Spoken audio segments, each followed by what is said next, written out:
ऊपर जो पाश्चात्य संस्कृति है वो इतनी हावी हो चुकी है कि हम हमारी परंपराओं को भूल चुके हैं। हम हमारी जड़ों में जो हमें ज्ञान, जो हमें विज्ञान दिया गया था, हम उस चीज़ को भूल चुके हैं।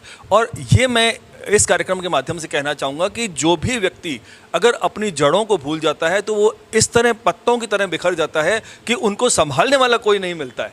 इसलिए मैं इस कार्यक्रम के माध्यम से हमारे युवाओं को, हमारी मातृशक्तियों को ये कहना चाहूँगा कि आइए हम सब हमारी संस्कृति के साथ जुड़ें, हमारी जड़ों के साथ जुड़ें, ताकि हम एक बड़ा बरगद पुनः बन सकें और दुनिया को उसमें एक छाया दे सकें। हमारी परंपराओं के माध्यम से, हमारी सनातन के माध्यम से हम लोगों को वापस उजागर करें कि वो अपनी सनातनी परंपरा की तरफ वापस लौट कर आएँ।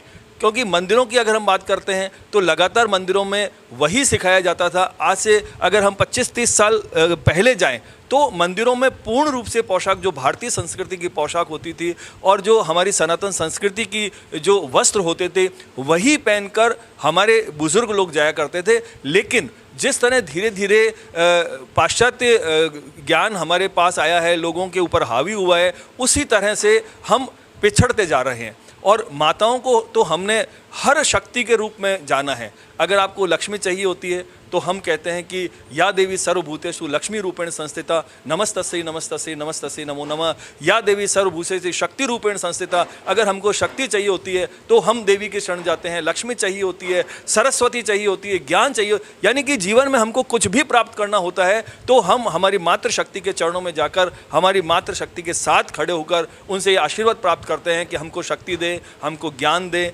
हमको लक्ष्मी दे, हमको सर्व सुख प्रदान करे। तो मैं आज के इस कार्यक्रम के माध्यम से उन लोगों को भी ये कहना चाहूँगा जो ज्ञानी होते हुए, जो मंदिरों के पुजारी, मंदिरों के संत महंत होते हुए भी लोगों को भ्रमित कर रहे हैं, उनसे मैं निवेदन करूं। हालांकि देखिए, अभिव्यक्ति की आज़ादी सबको है, वो अपने विचार रख सकते हैं, लेकिन कम से कम मेरा ये मानना है कि आप जब धर्म गुरु माने जाते हैं, जब आपको लोग फॉलो करते हैं, यानी कि आप जिस पद पर बैठे हुए हैं उस पद पर रहकर आप अगर अपनी सनातन संस्कृति को भूल जाते हैं, हम हमारे धर्म को भूल जाते हैं, तो ये बड़ा ही दुख का विषय है।